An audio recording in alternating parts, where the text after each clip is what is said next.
Assalamualaikum warahmatullahi wabarakatuh. Perkenalkan, nama saya Luki Nuraini, mahasiswa Akademi Keperawatan Rumah Sakit Dustira tingkat 2B NIM 20078. Di sini saya akan membuat video tentang bagaimana cara menggunakan buku Nanda, NIK, NOK, SDKI, SLKI, dan SIKI. Di sini saya sudah membuat kasusnya dan akan membacakan kasusnya terlebih dahulu. Seorang pasien datang ke rumah sakit mengatakan bahwa ia susah tidur, sulit untuk memulai tidur, sulit untuk melanjutkan tidur jika terbangun di malam hari, dan sering mengantuk di siang hari. Setelah dilakukan pengajian oleh perawat, wajah pasien tampak lemas, sering menguap, dan jumlah tidur klien 4 jam setiap malam. Frekuensi terbangun 2-3 kali setiap malam, tekanan darah 110/70 mmHg, respirasi 22 kali per menit, denyut nadi 64 kali per menit, suhu tubuh 37 derajat Celcius. Dari diagnosis pasien mengalami gangguan pola tidur. Untuk menetapkan diagnosisnya, kita menggunakan buku Nanda. Lalu kita cari di daftar isi domain 4. Domain 4 kelas 1 gangguan pola tidur di halaman 214.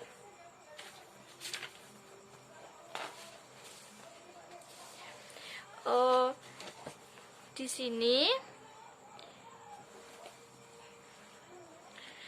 kemudian gangguan pola tidur ini termasuk atau masalah problemnya, batasan atau batasan karakteristiknya bisa saya ambil sesuai dengan kondisi pasien ya saat ini, yaitu batasan karakteristiknya: kesulitan memulai tidur, kesulitan mempertahankan tetap tidur. Lalu selanjutnya untuk faktor yang berhubungan, yaitu kendala lingkungan. Lalu untuk kondisi terkait, yaitu imobilisasi. Kemudian setelah ini kita buka buku NIK. Di bagian 6 cari pola tidur gangguan, ada di halaman 578.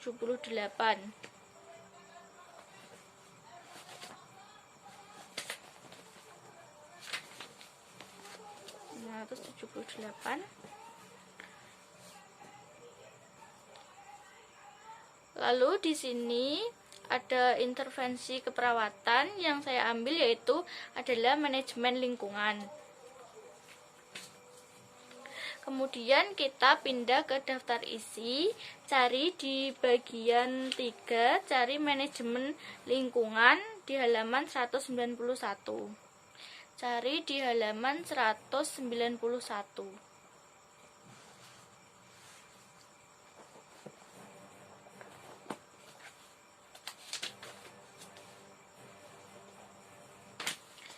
Di sini ada intervensinya. Intervensi yang saya ambil yaitu adalah ciptakan lingkungan yang aman bagi pasien, bersihkan kamar terpisah seperti diindikasi, pertimbangkan estetika lingkungan ketika memilih tempat kamar, sediakan tempat tidur dan lingkungan yang bersih dan nyaman, sediakan kasur yang kokoh, kendalikan atau cegah kebiasaan yang tidak diinginkan atau berlebihan, lalu manipulasi pencahayaan untuk manfaat terapeutik, lalu batasi pengunjung, kemudian sediakan pengharum ruangan jika diperlukan, lalu berikan perawatan untuk bunga atau tanaman. Selanjutnya kita buka buku NOK. Kita buka daftar isi di bagian 4. Kita cari eh, pola tidur gangguan yang ada di halaman 658.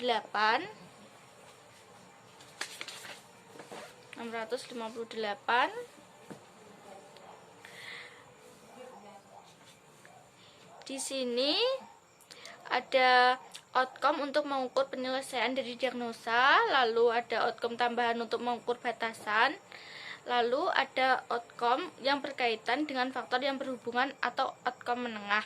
Di sini saya memilih outcome untuk mengukur penyelesaian dari diagnosa, yaitu tidur. Lalu setelah ini kita kembali ke daftar isi bagian 3, yaitu tidur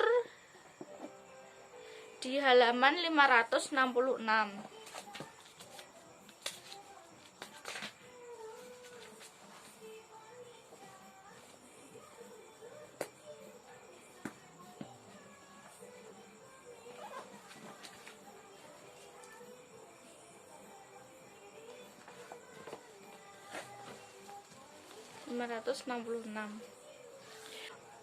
Di sini capaian yang saya ambil untuk pola tidur tidak terganggu 5, kualitas tidur tidak terganggu 5, lalu tidur dari awal sampai habis di malam hari secara konsisten yaitu 5.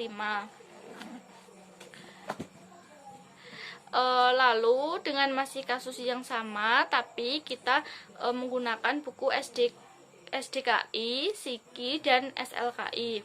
Untuk diagnosanya kita menggunakan buku SDKI.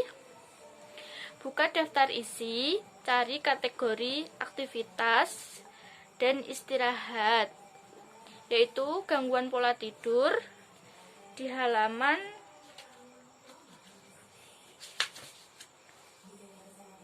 126.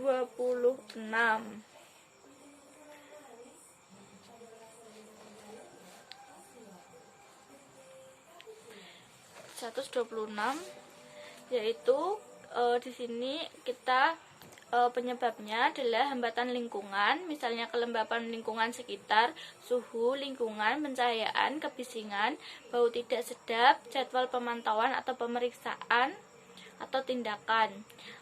Yang dibuktikan dengan gejala dan tanda mayor, yaitu subjektif. Yang pertama, mengeluh sulit tidur, mengeluh sering terjaga, mengeluh pola tidur berubah.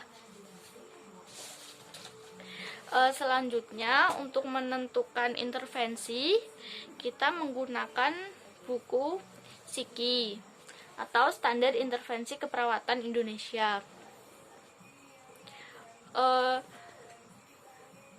Di sini kita buka daftar isi yang bersangkutan dengan SDKI. Cari gangguan pola tidur, ada di halaman 463.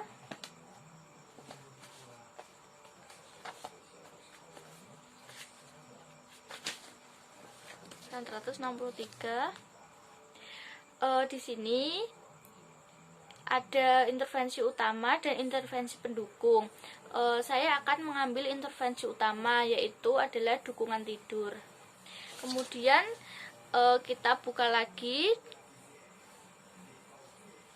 daftar intervensi, cari dukungan tidur, ada di halaman 48. Di sini ada intervensi atau tindakan yang akan dilakukan. Yang pertama, observasi. Saya mengambil identifikasi pola aktivitas dan tidur, identifikasi faktor pengganggu tidur seperti fisik dan atau psikologis. Lalu ada terapeutik yang saya ambil, ada modifikasi lingkungan, misalnya pencahayaan, kebisingan, suhu, matras, dan tempat tidur.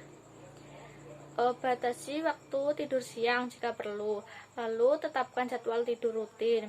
Yang ketiga ada edukasi, yaitu saya ambil jelaskan pentingnya tidur cukup selama sakit, anjurkan menepati kebiasaan waktu tidur. Setelah ini selanjutnya untuk capaian yang akan dicapai, kita menggunakan buku SLKI atau Standar Luaran Keperawatan Indonesia. Kita buka daftar tautan yang berkaitan dengan SDKI. Cari yang gangguan pola tidur, ada di halaman 160.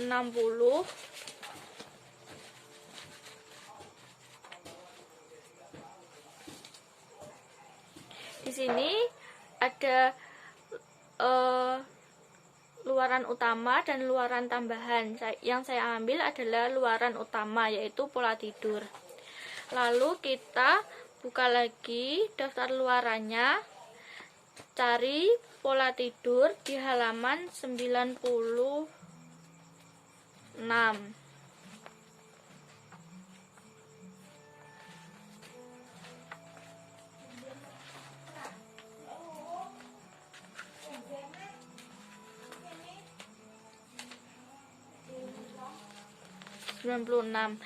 Kemudian di sini ada capaiannya, yaitu keluhan sulit tidur menurun 1, keluhan sering terjaga menurun 1, lalu ada keluhan pola tidur berubah 1.